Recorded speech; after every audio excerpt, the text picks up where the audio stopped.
North, Callow Hill Street. Possible house fire, class 1, company 21, engine 26, truck 20, engine 20. Sa oras ng pangangailangan tayo'y may maaasahan. Tunay na kaibigan sa kahit saang larangan. Dugot pawis binibigay kahit buhay inaalay. Bumberong may puso sa atin ay nakaalalay. Sakripisyo nila ay di basta-basta. Makatulong sa atin sa kanila'y mahalaga. Inuuna nila tayo bago ang kanilang pamilya. Tapat maglingkod sa bansang inang bayan. Tara na, tayo na magkaisa. Iwasan ang sunog, tayo ay maging handa. Kung ang bawat Pilipino ay makikiisa, sunog ay maiiwasan, buhay ay masasalba. Tara na, tayo na magkaisa. Iwasan ang sunog, tayo ay maging handa. Kung ang bawat Pilipino ay makikiisa, sunog ay maiiwasan, buhay ay masasalba. Mga payo nila, lagi nating sundin. Paalala sa atin, huwag nating baliwalain. Tayo'y maging alerto, tayo'y maging kalmado. Para sa sunog tayo ay di maging dihado. Kaya kung ako sa'yo, sundin natin ito. Wala namang mawawala kung gagawin natin to. Stop, drop, and roll. Ating isa-isahin gawin natin ng maayos ang fire safety drill. Tara na, tayo na magkaisa. Iwasan ang sunog, tayo ay maging handa. Kung ang bawat Pilipino. Welcome back to another episode of Offline Ligtas ng Pamayanan Online. Ako nga pala si Olive Friend F01 Tabago para sa gabay at diskarte tungo sa ligtas ng pamayanan. Kumusta kayo mga Olive Friends? Nandito na naman tayo sa panibagong episode ng DFA. Tara mga Olive Friends at panoorin natin ang handog ng Bureau of Fire Protection National Headquarters. Alam mo ba? Alam mo ba? Alam mo ba? Alam mo ba? Alam mo ba? Alam mo ba? Alam mo ba? Alam mo ba? Alam mo ba? Alam mo ba? Alam mo ba? Alam mo ba? Alam mo ba? Alam mo ba? Alam mo ba? Alam mo ba? Alam mo ba? Alam mo ba? Magandang araw po sa mga viewers ng programang ito.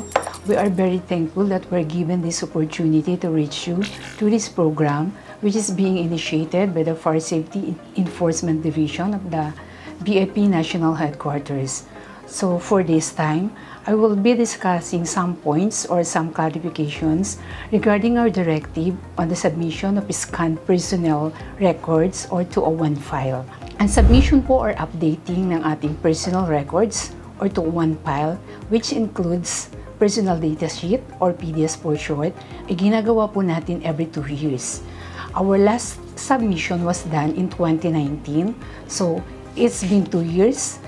Kaya po this year of 2021, we are requiring submission or updating of personal records. But this time, ang requirement po ng ating office or ng National Headquarters is submission of electronic copy or scanned copy. For personnel in the regional office, we are requiring submission of complete electronic copy of 201 files. So, bakit po complete? Bakit hindi updating? Supposedly po kasi pagka-updating, di ba, kung ano lang yung bagong acquired documents, yun lang ang isasubmit. Kasi po, wala pa tayong electronic copy ng personal records dito sa National Headquarters. So, magsisimula po tayo, kaya we are requiring the complete submission. Paano po ito natin gagawin? Kasi kung kami po lang gagawa dito sa National Headquarters, it will take us so long to complete the process. Kaya po, tulong-tulong po tayo. Ngayon po, ang aming pong directive through a memorandum which was signed by our Chief Directorial Staff, inaka-address po sa mga regional offices. So, for the meantime po, pwede po na for those personnel na naka-assign sa region, maghihintay pa po talaga tayo ng guidance ng regional office. Pero, hindi naman po masama na habang naghihintay tayo ng guidance, mag-scan na rin po tayo ng sarili nating document. Kasi yung regional office po natin, meron po naman silang option. Pwede pong akuin nila yung scanning ng personal profile based on the 201 file submitted sa regional office, Or pwede rin naman po nilang i-require ang lahat ng personnel to do the scanning individually. Then, it will i-calculate po siya at the station level, then through channel sa provincial level, then the regional office will consolidate. Kung sakali po na i-require kayo na to scan your personal records individually, paano nyo po gagawin? So, ganito po yun. We have prescribed a procedure and a format.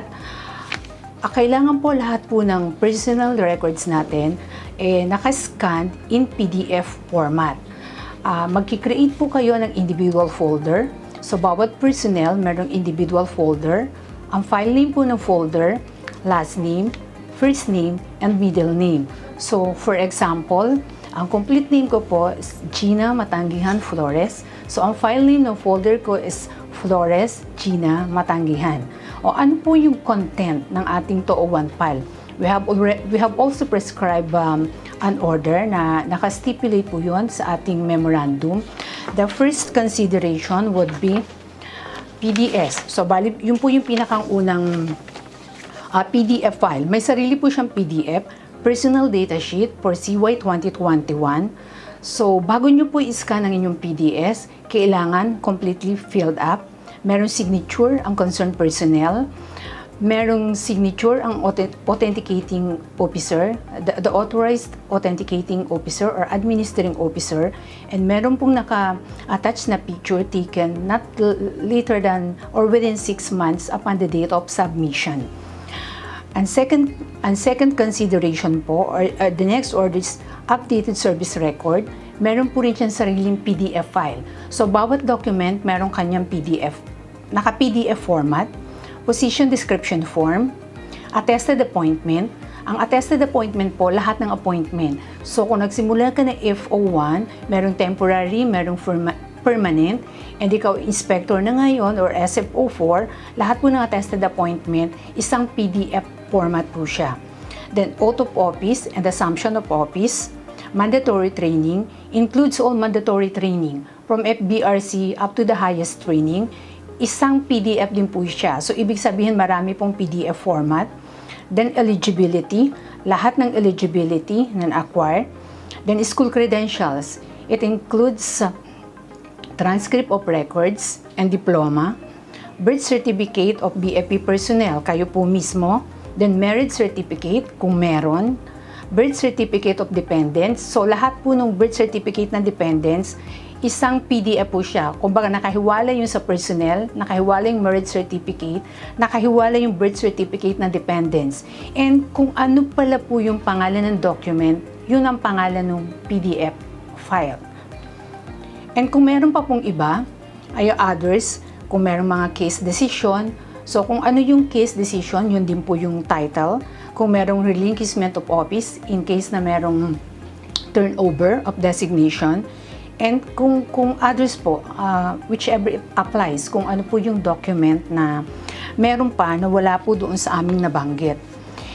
And kung meron naman pong, kung regional office naman po ay mag-off to scan all the documents, kung meron pong among the viewers, meron po kaming kasama ngayon na regional administrative officers or regional staff, we are encouraging you not to require our personnel to resubmit the authenticated documents that were previously submitted. Kasi po di po ba every 2 years meron po tayong updating, particularly family documents, school credentials and eligibility, kasi po it will be burdensome for our personnel to acquire those documents, especially in this time of pandemic. And another thing, yung po saving po ng PDF file, it must be in CD. Ang requirement po natin is by region, alphabetical po yung arrangement. And for our national headquarters personnel, you only have to submit scan PDS CY 2021. So kagaya rin po nung sinabi ko kanina, kailangan may pirma, merong pirma ang administrating officer, merong latest picture. And kung ano lang po yung newly acquired documents from 2019 up to present. So yung reckoning date po natin is parati po siya na 2019 kasi yun po yung last day ng submission. And kung may bagong acquired na documents like family documents, marriage certificate kung meron, a birth certificate ng dependents kung merong mandatory training na bago, and school credentials na bago. Yung pong ating record section, we will do the scanning of the previous documents submitted to our office. That applies po lang to national office.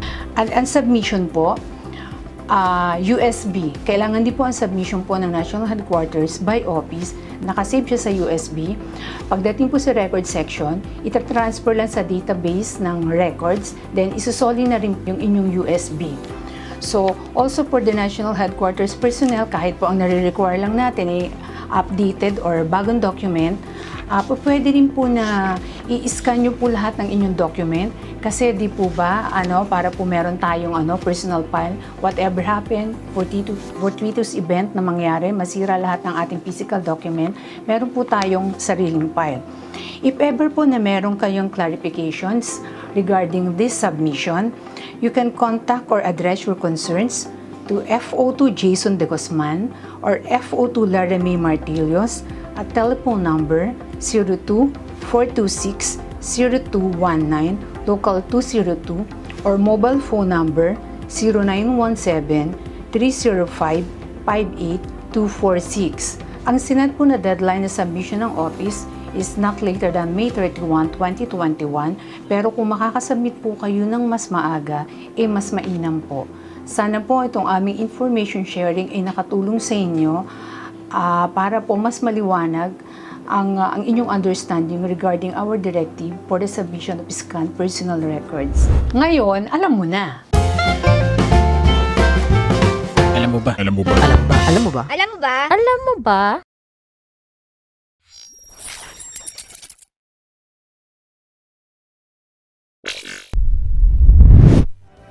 Yun mga oil friends, napakagandang kaalaman ang binahagi sa atin ng BFP National Headquarters.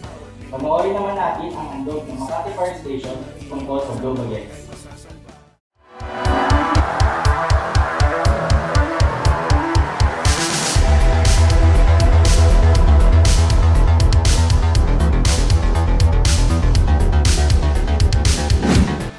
Ayon sa Metro Manila Development Authority, simula Enero hanggang Agosto ng nakaraang taon, may naitalang 31,811 na aksidente sa mga sasakyan.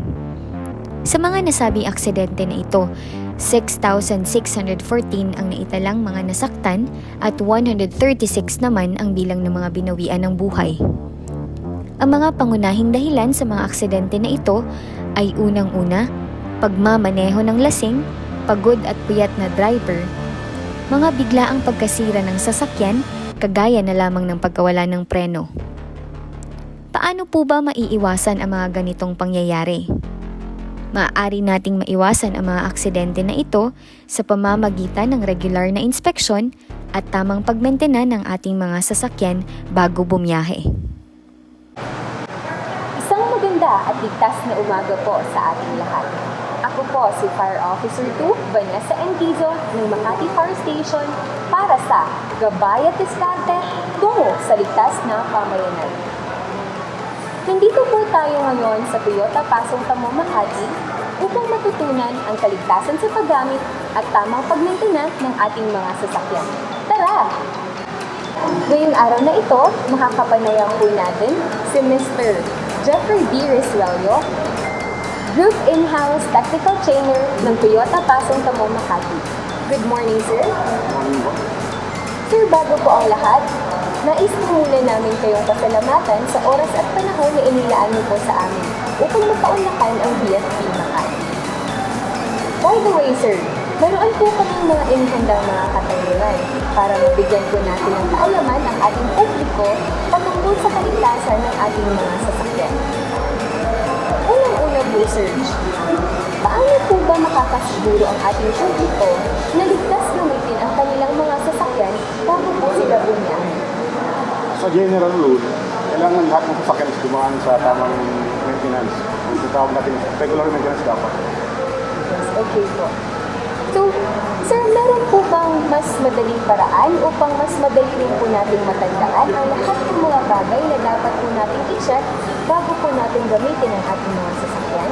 Meron po. Tandaan lang po natin yung low bagets na tawagin. Actually, sir, naririnig ko na rin po yung term na blow bagets sa mga drivers po namin sa Makati Fire Station. Maaari niyo po ba, sir, ibahagi sa ating publiko, lalong-lalo na po sa mga nanonood sa atin ngayon, kung ano po ba ang ibig sabihin ng blow bagets? Opo. Ang ibig sabihin ng blow bagets ay B is for battery. Kailangan check po natin lahat ng terminals ng battery. L is for light. Kailangan lahat ng ilaw ng sakyan is gumagana ng maayos. O is for oil. Dapat yung oil level is nasa tama. W is for water. Kailangan nasa tamang level din natin tubig. B is for brakes. Kailangan maayos na gumagana ang ating brakes. A is for air. Dapat lahat ng gulong is nasa tamang hangin. G is for gas. Gawin na lagi na sa tamang level ang fuel ng sasakyan. E is for engine. Kailangan nasa tamang kondisyon ng aking makina. T is for tires. Dapat hindi manipis or kalbo ang gulong. S is for self. Kailangan hindi pagod, hindi nakainom ang ating driver. Ayun, dapat hindi nakainom ang ating driver. Siguraduhin din na nakasuot lagi ng seatbelt.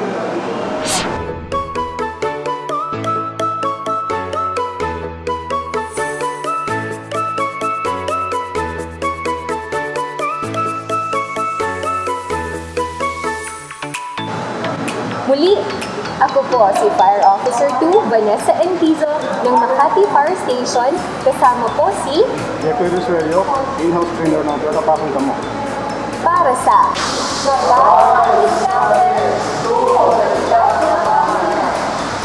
Isang ligtas na umaga at mapayapang nalalapit na paglalakbay, mga OL friends.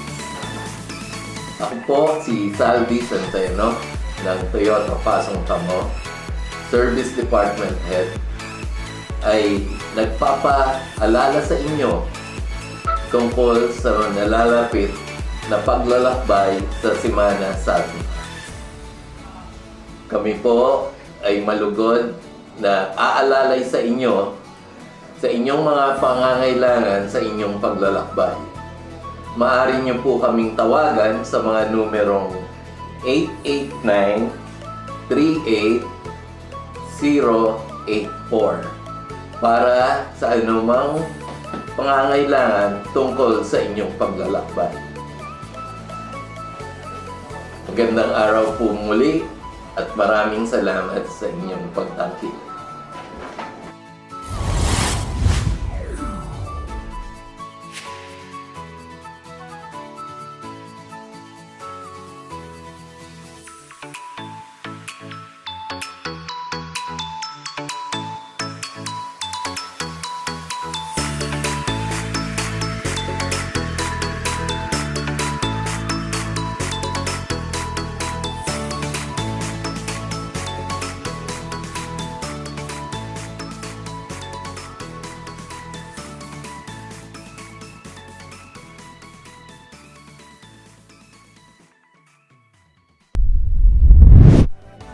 Maraming salamat po sa Makati Fire Station para sa napakagandang paalala para sa ating mga motorista.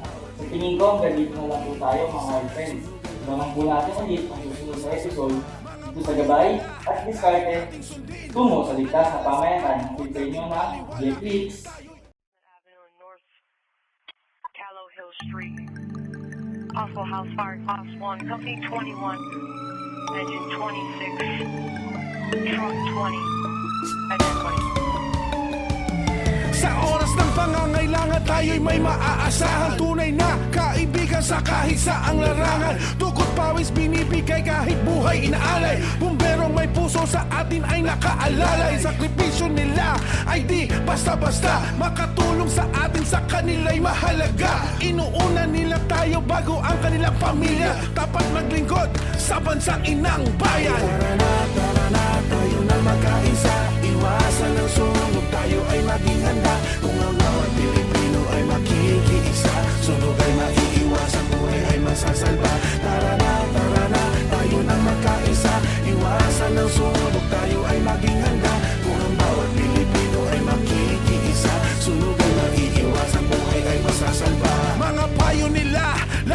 nating sundin. Paalala sa atin, huwag nating baliwalain. Tayo'y maging alerto, tayo'y maging kalmado. Para sa sunog tayo ay di maging dihado. Kaya kung ako sa'yo, sundin natin ito. Wala namang mawawala kung gagawin natin to. Stop, drop, and roll. Ating isa-isahin gawin natin ng maayos ang fire safety drill. Tara na, tayo nang magkaisa. Iwasan ang sunog, tayo ay maging handa. Kung ang bawat Pilipino ay makikiisa, sunog ay maiiwasan, buhay ay masasalba. Tara na, tayo nang magkaisa. Iwasan ang sunog, tayo ay maging handa. Kung ang bawat Pilipino ay makikiisa, sunog ay maiiwasan, buhay ay masasalba. Kung ang bawat Pilipino ay makikiisa, sunog ay maiiwasan, buhay ay masasalba.